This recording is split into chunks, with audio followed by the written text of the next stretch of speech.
दोस्तों, हिंदू धर्म में प्रत्येक प्राणी की मृत्यु के बाद उसका अंतिम संस्कार पूर्ण विधि विधान से किया जाता है। यह नियम प्रत्येक स्त्री और पुरुष के लिए समाज है।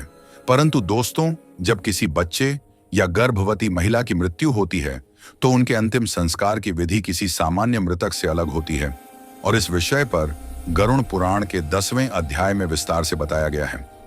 इस वीडियो में हम इसी विषय पर बात करेंगे। दोस्तों, जब भी कोई महिला गर्भावस्था में होती है तब उसके शरीर में एक नहीं बल्कि दो आत्माओं का निवास होता है, अर्थात एक महिला की खुद की आत्मा और एक उसके गर्भ में पाल रहे बच्चे की आत्मा।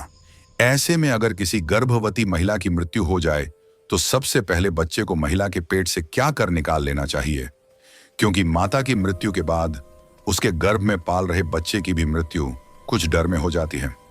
यदि गर्भवती महिला की मृत्यु तुरंत हुई हो तो संभव है कि उसके गर्भ में पाल रहे बच्चे में जीवन हो और बच्चे की आत्मा अभी भी उसके शरीर में ही हो। ऐसी स्थिति में अगर बच्चा जीवित बचत है तो उसका पालन पोषण परिवार के अन्य बच्चों की तरह ही किया जाना चाहिए।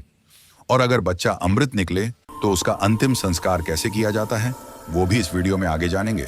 नमस्कार दोस्तों, स्वागत है आपका हमारे चैनल वैद्य। आपसे अनुरोध है कि चैनल को सब्सक्राइब कर लेने और कमेंट बॉक्स में जय श्री नारायण लिखकर परमात्मा को अपना आभार व्यक्त करें। दोस्तों, गरुड़ पुराण के 10वें अध्याय में गर्भवती महिला के अंतिम संस्कार से जुड़ी एक स्पष्ट विधि का वर्णन मिलता है, जिसके अनुसार अमृत गर्भवती स्त्री का अंतिम संस्कार गरुड़ पुराण में वर्णित क्रियाकलापों का पालन करते हुए ही करना चाहिए। मृतकों का उनकी अवस्था के अनुकूल बताई गई क्रिया के अनुसार ही अंतिम संस्कार किया जाना चाहिए। एक निश्चित अवस्था के बाद व्यक्ति का उपनयन संस्कार किया जाता है और जिन व्यक्तियों का उपनयन संस्कार हो जाता है उनका पूर्ण विधि विधान से अंतिम संस्कार किया जाता है। स्त्रियों में उपनयन संस्कार नहीं होता, बल्कि विवाह को ही उपनयन संस्कार के ही तुल्य मानकर उनका दाह संस्कार करने का विधान है। अतः किसी भी स्त्री की मृत्यु के पश्चात संयन गोदान, घतदान, अष्ट महादान, मृत सर्ग आदि क्रियाएं करना अनिवार्य है। गरुड़ पुराण में यह भी बताया गया है कि जब किसी गर्भवती महिला के पति की मृत्यु हो जाती है तो इस अवस्था में उसे संयम और धैर्य का परिचय देना चाहिए। गर्भवती महिला को चिता के साथ सती नहीं होना चाहिए, बल्कि बच्चे को जन्म देकर उसका पालन पोषण करना चाहिए और फिर जब वह बड़ा हो जाए, अर्थात खुद का ध्यान रखना योग्य हो जाए, तब महिला अपनी इच्छा अनुसार अपना देहात त्याग सकती है।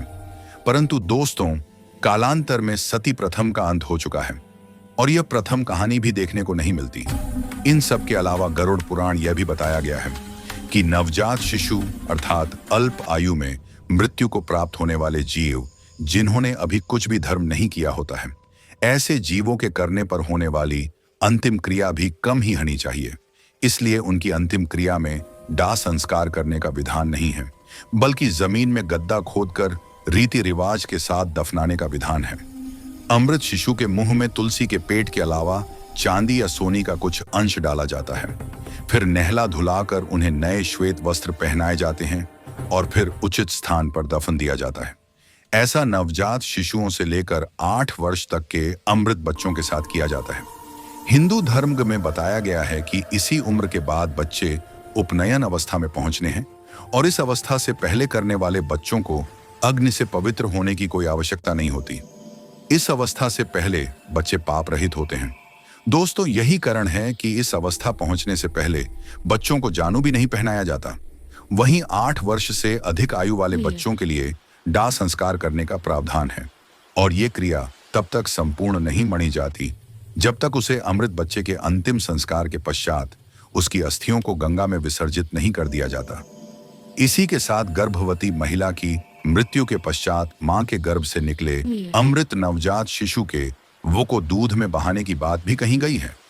गरुड़ पुराण में गर्भ के नष्ट होने के संदर्भ में अलग से एक तथ्य का वर्णन किया गया है, जिसके अनुसार गर्भ नष्ट होने पर कोई क्रिया तो नहीं की जाती, परंतु ऐसे शिशु की मृत्यु होने पर विशेष रूप से दुग्ध तथा अर्थात दूध का दान करना उचित माना गया है। दोस्तों, अगर यह वीडियो आपको अच्छी लगी हो तो वीडियो को लाइक करें और अपने बंधु बांधों को शेयर करें और ऐसे ही वीडियो को देखने के लिए हमारे चैनल धर्म रहस्य को सब्सक्राइब करें। मिलते हैं अगले रहस्य में, तब तक के लिए धन्यवाद।